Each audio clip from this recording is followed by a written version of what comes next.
আরেকটা মাস্তা হলো কি, হাতটা এমনি রাখবে নাকি যে এমনি রাখবে? ওরা এমনি রাখে না? হ্যাঁ, রাখেন এমনি। এটা হলো হাত বাঁধার পদ্ধতি। তো বেচারারা যেভাবে হাত বাঁধে, এটা একটা নব আবিষ্কৃত পদ্ধতি। এটা কি একটা নতুন আবিষ্কার হয়েছে? এই সিস্টেমটা নতুন একটা আবিষ্কার হয়েছে। তুমি এই হাত বাঁধাটা কোন মাযহাবে পাইলা, কোন জায়গায় পাইলা? তো দলিল কি? দলিল দেয় বুখারী শরীফের একটা হাদিস, সাহাল ইবনে সাদ থেকে বর্ণিত, কানান নাস ইউমারুন আইয়াদা ইয়াদাহুল ইউমনা আলা জিরাইহিল ইউসরা। কানান নাস ইউমারুন, সাহাল ইবনে সাদ বলতেছেন লোকেদেরকে আদেশ করা হতো। লোক বলতে সাহাল ইবনে সাদ বুঝাইছে, সাহাবীদেরকে বুঝাইছে। ইউমারুন আইয়াদা ইয়াদাহুল ইউমনা আলা জিরাইহিল ইউসরা, যে লোকদেরকে আদেশ করা হতো তারা যেন তার ডান হাতকে কোথায় রাখে? বাম জেরার উপর রাখে। কি হাদিসটা? আলা জিরাইহিল ইউসরা, তো ডান হাতকে বাম জেরার উপর রাখে। এখন বেচারাদের মনে সংশয় যাচ্ছে, জেরার উপর রাখে, জেরাটা কি? একটু লুগাতটা খুলি। তো একটা সংক্ষিপ্ত কিছু লুগাত আছে এক খণ্ডের, লিসানুল আরব তো পড়ার যোগ্যতাই নাই, লিসানুল আরব তো পড়ার যোগ্যতা, সংক্ষিপ্ত একটা কিতাব আল মুজামুল ওয়াসিতি নিয়ে ধরলাম। নেওয়ার পরে দেখে জেরা হলো কি আছে? মিনাল ইসবা ইলাল মিরফাক। জেরা বলে হাতের আঙ্গুল থেকে নিয়ে এই কোনই পর্যন্ত যে জায়গা, এটা কি বলে? জেরা বলে। জেরা তোমরা বলে আরে হাদিসের মধ্যে আছে জেরা, তাহলে তো আমি এইভাবে হাত রাখতে হবে। আমার হাদিসের মধ্যে বলছে ডান হাতকে বাম জেরার উপর রাখতে হবে। তো জেরা তো হলো আঙ্গুল থেকে নিয়ে এইখানে পর্যন্ত, তাহলে তো আমার হাতটা এইভাবে রাখলে না, জেরার উপর রাখা হলো। এই হলো অর্ধবুজ। কিন্তু হাদিসের মধ্যে যে আসছে ইয়াদাহুল ইউমনা আলা জিরাইহিল ইউসরা, তার ডান হাতকে বাম জেরার উপর রাখতো। তো জেরাটার জন্য তো তুমি অভিধান খুললা এবং ওইটা বানলা, তো ইয়াদুনের জন্য তো অভিধানটা খুললা না। ইয়াদুন যদি অভিধান খুলতো তাহলে তো ইয়াদুন হলো কাঁধ থেকে নিয়ে আঙ্গুল পর্যন্ত।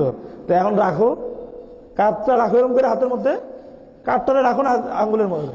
এইখানে তোমার গেল আমল বিল হাদিস, এইখানে আমল বিল হাদিস কোথায়? এইখানে আর আমল বিল হাদিস নাই। এটা এক নম্বর কথা।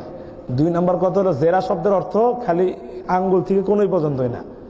তারা যদি বড় বড় যে অভিধানগুলো আছে, আরবি অভিধান, সেটা খুলতো তাহলে এটাও পেত যে একটা এই অর্থ আছে, আরেকটা আছে মা বাইনা রুসগি ওয়া সাঈদ, এই বাহু এবং কবজির মাঝামাঝি জায়গাকে কি বলে? জেরা বলে। ওই একটা দেখে দৌড় মারছে। আর অভিধান যদি খুলতো তাহলে দেখতো যে রুস্ক এবং সাঈদ, বাহু এবং কবজির মাঝামাঝি জায়গাকেও জেরা বলে। তুমি নিলা একটা পদ্ধতি নিয়ে এখন যারা এইভাবে হাত বাঁধতে বলো যে এদের নামাজ বুখারীর খেলাফ। কিভাবে বুখারীর খেলাফ বললা? বুখারীর খেলাফ কিভাবে বললা? তুমি কিভাবে বুঝলা যে এখানে হাদিস দ্বারা এই অর্থই? তো এই যে হাদিসটার মধ্যে কি শব্দের মধ্যে কি আছে? দুই ধরনের অর্থেরই কি সম্ভাবনা আছে। পুরাটা হইতে পারে, আধা হইতে পারে, আংশিক হইতে পারে। এই কারণে এই হাদিসটার ব্যাপারে হাফিজ ইবনে হাজার আসকালানী রাহিমাহুল্লাহ এবং শাওকানী রহমতুল্লাহ ওনারা হাদিসের যে ব্যাখ্যা লিখছেন, সেই কারণে ওনারা লিখছেন ইন্নামা আবহাবা মাউদিয়া মিনাজ জিরা। এই হাদিসে যে জেরা কথা বলা হয়েছে, জেরার উপর হাত রাখবে, জেরার কোন জায়গাটায় হাত রাখবে এটা এই হাদিসে স্পষ্ট নয়। এই হাদিসে কি স্পষ্ট নয়। তো এই হাদিস কি তুমি অস্পষ্ট হাদিস দেবা, তুমি তোমার মাসলাকে দলিল নিতে পারো না। এই হাদিসের ব্যাখ্যা তোমাকে নিতে হবে কোত্থেকে? আরেক হাদিস থেকে। আমি তাদেরকে অনুরোধ করব, বেশি দূর যাওয়ার দরকার নেই। বুখারী শরীফটা যে ঠিক মতো পড়ে না, দলিল এখানে। বুখারী শরীফটা যদি ঠিক মতো পড়তো তাহলে আর একটু সামনে গেলেই পাইতো যে হাতটা কই বানতে হইল।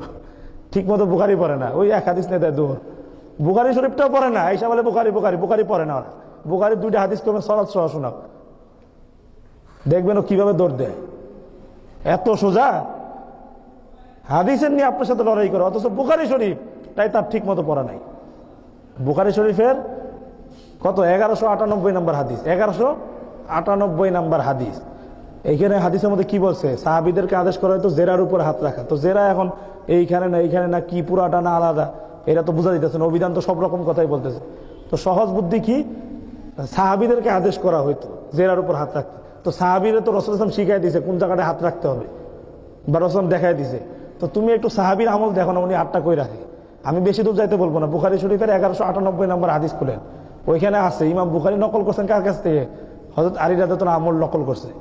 ওয়াদা আলীয়ুন রাদিয়াল্লাহু আনহু কাফাহু আলা রুসবিহিল আইসার, 1198 নম্বর হাদিস বুখারী শরীফের। বুখারী শরীফ কিন্তু, অন্য জায়গার না। যে আলী রাদিয়াল্লাহু আনহু তার ডান হাতের তালুকে বাম হাতের কবজির উপর কি করছেন? বাম হাতের কিসের উপর রাখছেন? কবজির উপর রাখছেন। তো নামাজের প্রথম মাসলাই বুকের উপর হাত বান্ধা, বুখারী বলতেছে জয়ীফ। হাত কেমনে বাঁধতে হবে এটাও বুখারীতে আছে উল্টাটা। নামাজের প্রথম মাসলাই বুখারীর বাইরে 100 মাইল দূরে, আর আপনার সাথে আসে বুখারী নিয়ে তর্ক করতে। হিম্মত করে বলতে পারেন না যে আসো তোমার বুখারী খুললো, কই তোমার হাত বান্ধা দেখাও।